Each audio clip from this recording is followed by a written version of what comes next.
IAS class 12 and ICSE class 10 को लेकर दो तरह के बच्चे बार बार क्वेश्चन पूछ रहे हैं और उनका कहना है कि can we still have the chances to get either good marks means 80 to 90% और can we top in the board examination 2023।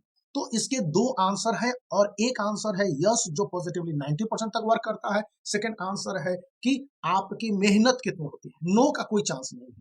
तो कहने का मतलब क्या है, सबसे पहली और बड़ी बात जिसको गौर कर लेने वाली है कि सीआईएसई में कोई बच्चा फेल नहीं करता है। लकीली जो एकदम नहीं पढ़ा हो, जिसे इंग्लिश लिखना नहीं आता हो, इंग्लिश में फेल कर जाओ, वही फेल कर सकता है। ये तो फेल करने की कोई बात नहीं। और ऑन एन एवरेज सीआईएसई का result ICSE class 10 and ISC class 12 के लिए सीबीएसई से 10 से 20% तक हर साल बेटर रहता रहा है। जहां सीबीएसई में कुछ बच्चे टॉप करते हैं इंडिया लेवल पर, वहीं सीआईएसई में पिछले साल 2022 का रिपोर्ट है कि करीब 70 से 80% बच्चे अकेले आईएएस में टॉप करते नजर आए हैं। आईसीएसई में भी कुछ रेशियो इसका डबल का है।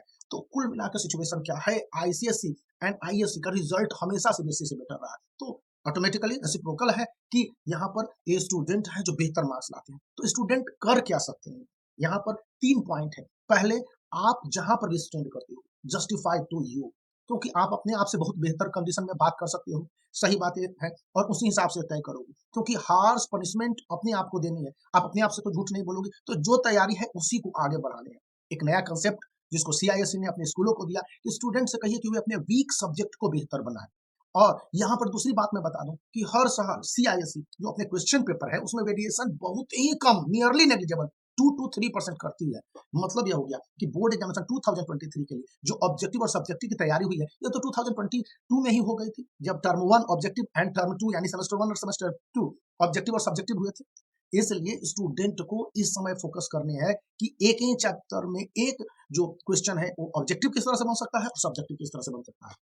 थर्ड पॉइंट है कि स्टूडेंट को वे क्वेश्चन समझ में आने चाहिए, क्लोज टू द आंसर वाले क्वेश्चन। मतलब कि एक क्वेश्चन के दो आंसर पॉसिबल है, तो जो सबसे बेटर आंसर वाला क्वेश्चन है आप उसको किस तरह से अप्रोच करके लिख देते हो। यहाँ पर यह भी बहुत महत्वपूर्ण है, क्योंकि मैं जो बुक देख रहा था सीआईएसई का ओसवाल पब्लिकेशंस का, तो उस समय पता चला कि क्वेश्चन पेपर और आंसर सीट में जो वेरिएशन या वेरिएबिलिटी आई है वो कुल मिला के कहती है कि स्टूडेंट के पास पॉइंट और पॉसिबिलिटी बहुत ज्यादा है इस समय मार्क्स स्कोर करने के लिए। और मैं उन दोनों को स्क्रीन पर भी आपको दिखला देता हूं। अब मैं दिखला देता हूं कि किस तरह से स्टूडेंट को क्वेश्चन को आसान तरीके से क्रिएटिव वे में बनाना। तो सबसे पहले मैथमेटिक्स को आप देख लीजिए, यहाँ पर बी सेक्शन को मैंने सेलेक्ट किया हुआ है, या फिर अन्य चैप्टर के भी हैं, जैसे यहाँ पर पीएचई के हैं, फिजिकल एजुकेशन के क्लास 10th में ही यहाँ पर देख लीजिएगा। इसी तरह से मैंने 3 और सब्जेक्ट के फोकस किए गए थे। यहाँ पर आप केमिस्ट्री का देख लीजिए, ये सेक्शन यहाँ पर ये वाला। इसको जब आप गौर करेंगे तो पता चलेगा कि क्वेश्चन का लेवल तो हमेशा से आसान होता आया है।